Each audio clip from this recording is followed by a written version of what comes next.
Hello, sports card world. ZiggyNo back with a scammer alert. Drew Herndon is a sports card scammer, liar, piece of poop.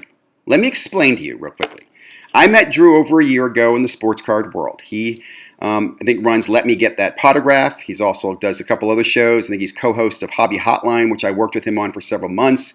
Back in December, however, he told me how he does all this stuff in sports cards and he does all this graphics and videos and stuff like that. So I said, hey man, I'm looking for somebody to build some graphics and some video for my channel. He said, you do it. So I gave him $150 in PayPal, friends and family, back in December, around the first week of December.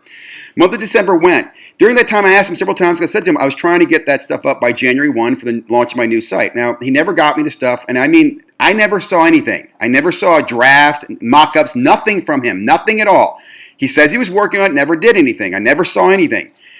At the end of the month, by the end of December, again, I know there were the holidays with my dad, and he said he was busy, and I was fine with that. In January, I started the month off by needing work. I was out of work in January and February, and I reached out to him and said, look, man, some changes have happened in my world. I wasn't as active on Sports Card World, as many of you know. I took some time off from Sports Cards Daily, and I said to him, look, I honestly could use the money more than I can use the stuff now, and since you haven't done anything, can you just refund me the money, okay?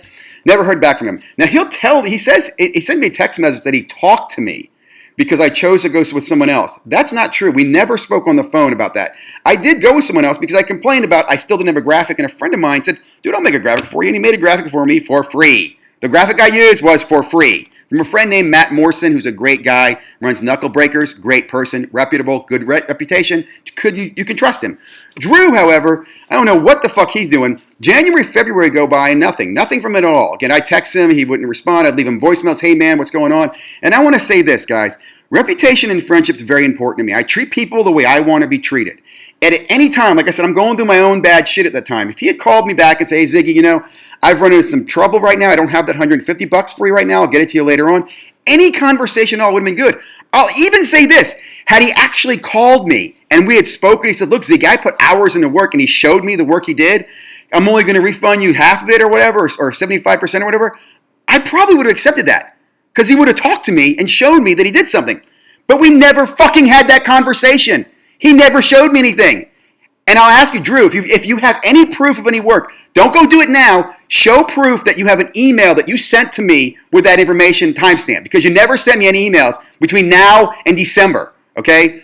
Now, again, I hounded him again in March, got a little more pressure on it. I would see him breaking on his group, let me get that potograph, and I'd chime in, hey, great break. Any spots for me? Hey, remember me? Remember Ziggy? Just kind of getting in his head. I didn't say anything on his channel about, hey, dude, you owe me money. Never called him out. Kept it between him and I personally. Kept it low-key. Figured we'd work things out. We're friends.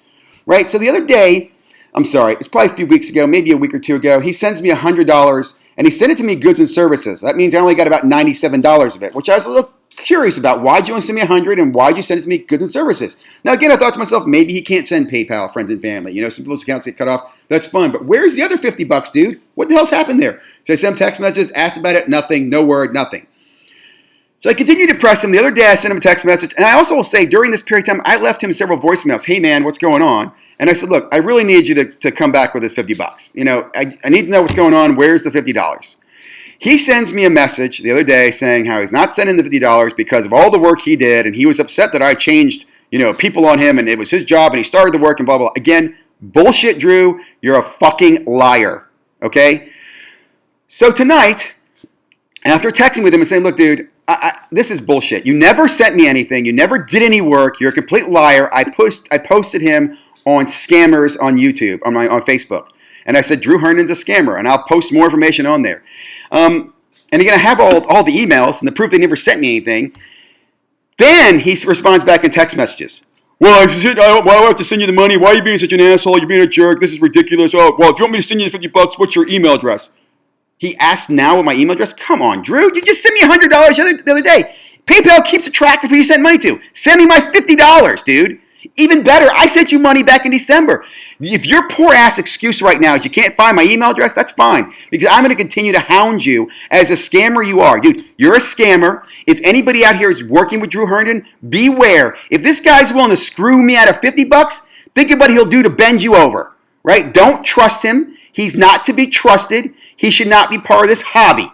That's right, Drew.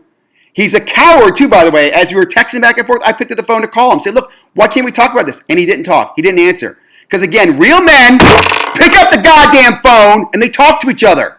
Cowards hide